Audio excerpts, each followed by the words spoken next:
Mesmo que eu ande pelo vale da sombra e da morte, eu nada temerei, porque o Senhor está em mim.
E nada melhor do que uma pessoa especialista na área para falar sobre o desencarne coletivo. O nosso querido amigo Maurício Zogminani, que é escritor, palestrante e assistente social. Isso. Tudo bem, Maurício? Como é que você está? Graças a Deus, Nilton. Muito legal estar conversando com você. A gente sempre troca uma bola legal, né? Acho que se estimular as pessoas a pensarem a respeito da vida. Sim, né? interessante isso. É o fundamental, né? É. E você, antes de começar sobre o tema, você está com quantos livros, Maurício? Eu tenho 6. 6 livros. 6 livros. O mais recente? Foi Como Pombas e Cobras. Ah, eu li, muito bom, muito bom. É uma série que eu fiz com o Evangelho de Lucas, que é o evangelista médico, para a gente pensar a saúde integral. Há muito tempo que a humanidade se propõe e busca essa saúde integral. Só que nenhum profissional, nenhuma instituição dá uma saúde integral. O que a gente tem como ponto de vista é que o médico que promove a saúde integral somos nós mesmos. Né? E aí você recolhe diversas fontes, né? do espiritualismo, das terapias alternativas, da medicina tradicional, da homeopatia, e você vai juntando as diferentes informações para fazer a sua síntese e em busca dessa integralidade, tendo como base Jesus. Por isso que a gente optou pelo Evangelho de Lucas, que é o evangelista médico, que ajuda a gente a pensar essa integralidade. A própria Organização Mundial de Saúde tem um conceito de saúde que é saúde é o completo bem-estar biopsicossocial e espiritual. Vulgo sanidade, não é isso? Aí você imagina, quem é que promove isso? O Centro Espírita promove isso? Físico, mental? A gente não consegue, nenhuma instituição isoladamente consegue.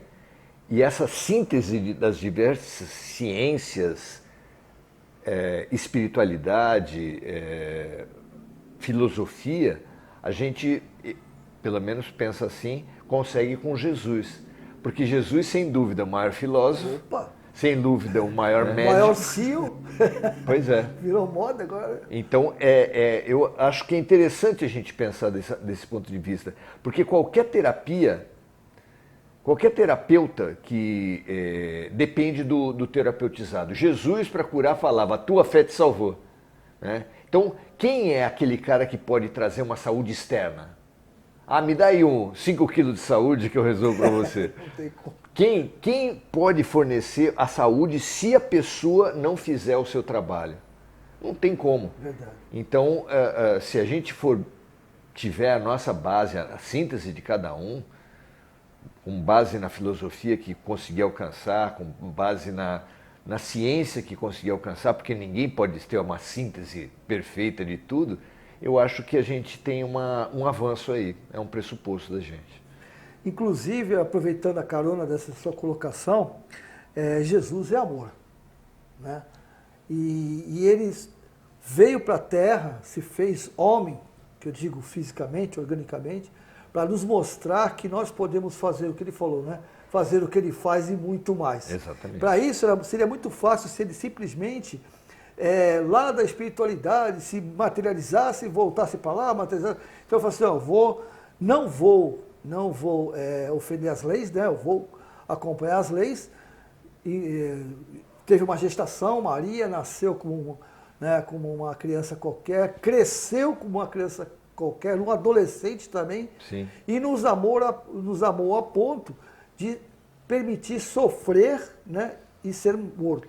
E você sabe que existem teses divergentes disso. Sim, com certeza. Mas eu convirjo com você. Eu gosto dos ditados antigos porque eles têm um poder de síntese fantástico. Os antigos falavam que um exemplo vale mais do que 1000 palavras. Então, eu acho que Jesus não ia ignorar isso. Ele precisava não apenas falar, mas demonstrar o que é uma atitude sadia, o que é o amor incondicional. Porque a gente hoje em dia, os homens, que hoje está uma epidemia de feminicídio, né?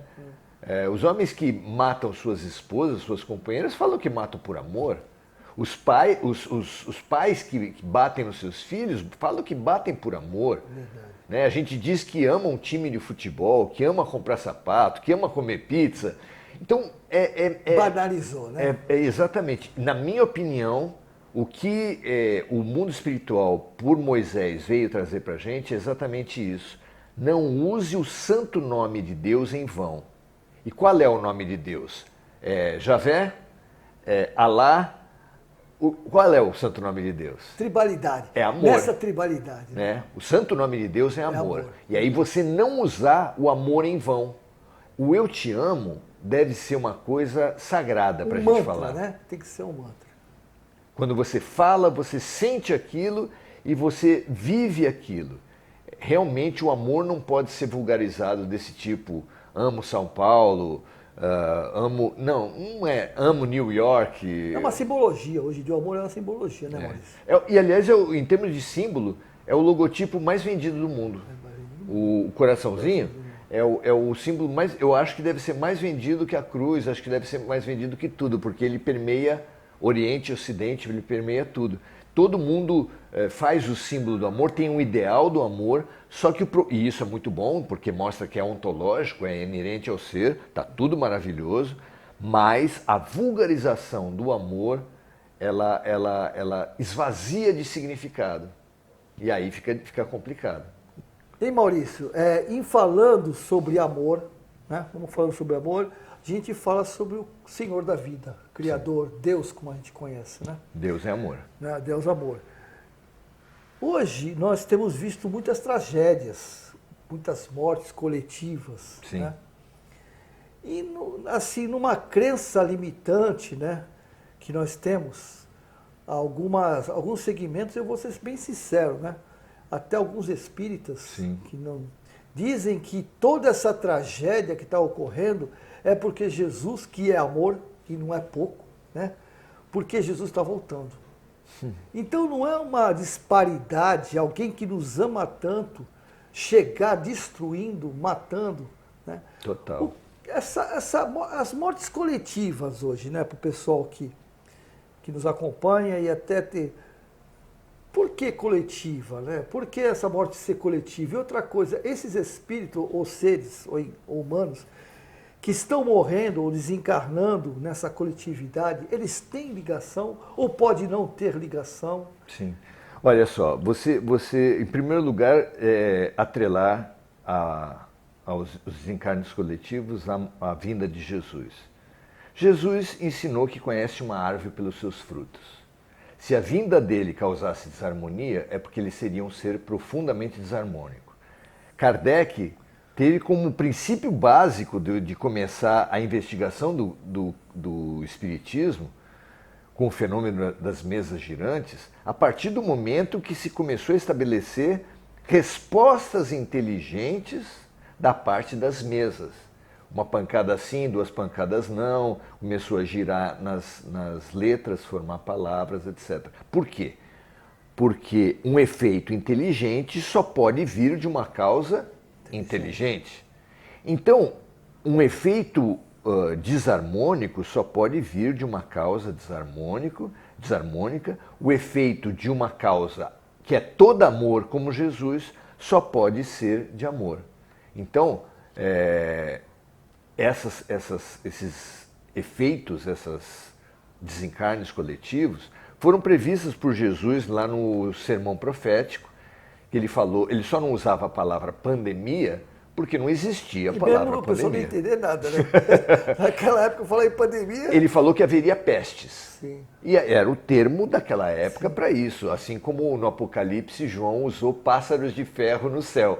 Porque ele não sabia falar avião, ele não sabia nem conceber avião. E não ia transmitir nada falando avião. Porque não o tem pessoal como. Né? Como então só pode usar as palavras que existem. As palavras que não existem, uma pessoa não pode usar. Então, o porquê, que foi a tua outra questão, o porquê dos flagelos coletivos, o Livro dos Espíritos vem falar para a gente no item flagelos destruidores, na questão 737, que é exatamente essa. Com que objetivo Deus permite que os flagelos destruidores atinjam a humanidade? E é curioso a resposta, para mim surpreendeu. Com o objetivo de fazer a humanidade progredir mais depressa. O flagelo coletivo acelera o crescimento da humanidade. Por que nos faz pensar, será, Maurício? Olha, é interessante. Você pega aqui a questão 783, vai falar também nesse mesmo sentido. A questão é, o aperfeiçoamento da humanidade segue sempre numa marcha progressiva e lenta? A resposta, exige o progresso regular e lento, que resulta da força das circunstâncias. Entretanto, quando um povo não progride com a rapidez que deveria, Deus faz com que esse povo, de tempos em tempos, passe por um abalo físico ou moral que o transforme. Então vamos lá. Durante um ano, vamos supor que durante um ano morram, eu não tenho ideia quantas pessoas vêm a óbito num ano comum, mas vamos supor que morram 100 mil pessoas no mundo todo, só para exercício de pensamento. Se uma parte dessas pessoas, vamos dizer 20 mil pessoas, morre numa tragédia, num grande impacto, uma grande sacudida, isso mobiliza as pessoas. Uma parte da humanidade faz orações, uma parte da humanidade faz doações, se mexe, se mobiliza para aquilo. Então, a gente estava falando de amor e que tudo na vida é um exercício de amor. Então, os grandes flagelos são um exercício máximo de amor, porque chacoalham todo mundo que acabou de acontecer. Pode acontecer comigo, inclusive. A pessoa fala assim, opa, peraí, porque a gente fala muito assim, modificar, né, tornando pessoas melhores. Todo mundo reconhece, apesar de muitas vezes a gente não aceitar, mas a gente vai morrer ou desencarnar sim. dia. Então, a gente fala, mas passa desapercebido durante o dia. Isso aí fomenta o nosso egoísmo, nossa vaidade. Quando tem uma tragédia dessa, fala, opa, podia ser eu. Exatamente. Isso chacoalha, tira as pessoas da acomodação. É assim que eu entendo quando os espíritos falam para Kardec que acelera. Então, um país, uma família, uma pessoa estavam acomodados de alguma forma, e isso acontece rotineiramente, a lei da inércia é uma lei espiritual também, né? Então as pessoas estão acomodadas de alguma forma, vem a vida e dá um chacoalhão. Jesus, um dos grupos de doenças que ele mais curava era dos paralíticos. E ele curava e falava para as pessoas, levanta-te e anda. Né? Isso quer dizer o quê? É um simbolismo, a paralisia é um simbolismo e que pode ser dada como sinônimo de teimosia, de acomodação. E aí você se acomoda num certo padrão e a mente humana tende a funcionar por padrões, desde os neurônios, Sim. que estabelecem as sinapses, caminhos já consolidados. Né? E há uma tendência de repetição dos padrões neuroniais, isso sem falar nos padrões psicológicos, que você também funciona dessa maneira. Se você vem de uma família que pensava de uma certa forma, a tua tendência é repetir esses mesmos padrões. Uma fidelidade emocional. Né? Exceto se você refletir sobre eles e falar, não, tô fora. Tô fora. Quero ser diferente. Quero ser diferente. Quero sair da caixinha. Exatamente. A gente está destinado a repetir tudo aquilo que a gente não transformar. Se você não transforma, você repete. Né?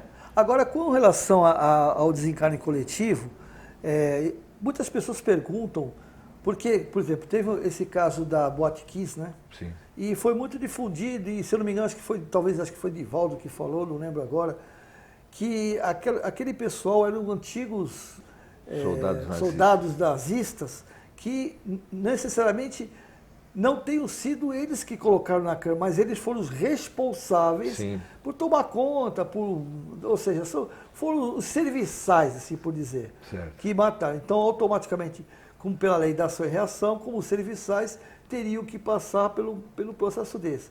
Então, na época, falaram que a Boate Kiss eram soldados nazistas. Né? Isso. E a pergunta é, que o pessoal fala, só tinha soldado nazistas ali ou poderia ter pessoas que tinham que desencarnar e pelo fato de ser uma tragédia que tinha que chamar a atenção da população, eles também estariam ali? Sim. Necessariamente. Em primeiro lugar, a gente tem que ir por partes. Né? Eu acho que a gente não, quando sofre alguma coisa, não está destinado quando faz sofrer, né? Não está destinado a sofrer a mesma coisa. Se fosse dessa maneira, se fosse dessa maneira, a humanidade estava condenada ao atraso. Imagina comigo, uma pessoa assassina uma pessoa numa vida. Se fosse por esse pensamento, ela tem que ser assassinada numa outra vida. Pela mesma pessoa, talvez, né? Mas quem é assassinado por um assassino, que, portanto, vai precisar sofrer um assassinato. Sim. Ou seja, a humanidade estaria sempre num círculo de assassinos, né? Que não chegaria a lugar nenhum. E até essa mesma pessoa que, de repente, foi assassinada, ela estaria fadada a matar alguém. Pois é. Porque digamos que ela foi assassinada e depois percebeu que esse assassínio tenha motivo por ela ter feito igual. E de repente ele percebeu, puxa vida, realmente a coisa não é por aí. Então, modificar. Eu acho que a alternativa é pelo amor ou pela dor.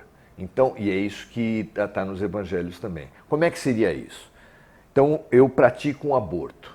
O machismo faz com que a gente só conheça mulheres que praticaram aborto. Né? Eu nunca ouvi alguém falar assim, eu tenho um amigo que praticou aborto. Não, é sempre mulher. E normalmente, eu não sei, eu não tenho essa estatística também que você falou, né, mas achômetro, eu acho que um dos maiores responsáveis pelo aborto é o homem. Pois é. Então você vê, o homem financia, o homem... pressiona às vezes. Vai pressionar. Então, quem colaborou com o processo de aborto é também responsável por aquele aborto. Mas na própria vida em que ele praticou o aborto, ele vai ser convidado e ele caindo em si, é uma expressão linda da parábola do filho pródigo, caiu em si, né? O errado, quando cai em si, ele começa a trabalhar a reparação dos seus erros, o aprendizado dos seus erros, a autotransformação.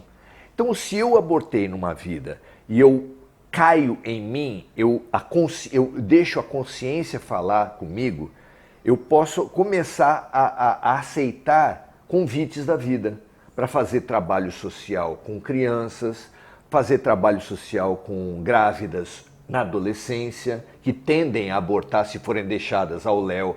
São meninas sim. Né, que não têm condições de resistir à influência do meio e elas tendem a abortar. Aí a vida vai convidando. Essa pessoa pode adotar uma criança e com isso fazer um conjunto de ações que é caso a caso, não há uma receita de bolo, mas ela pode imediatamente, através do amor, ir atenuando. É lindo quando o Evangelho fala que o amor cobre a multidão dos pecados. Eu acho lindo isso. Divaldo também acrescenta, ele fala muito sobre isso, que o amor, na realidade, ele apaga uma multidão de erros. Nosso destino é o amor. Isso classificado fica mais claro. Então eu acho que a gente, no sexo, o sexo ele vai ter uma função voltada ao amor, então a procriação ela se dá em função do amor, não só da preservação da espécie como é no animal, mas em função de um fabuloso exercício de amor, que é o amor filial, mas também como exercício de amor entre homem e mulher. Então, eu imagino, dou valor ao sexo como para além da procriação, como um exercício de amor entre homem e mulher.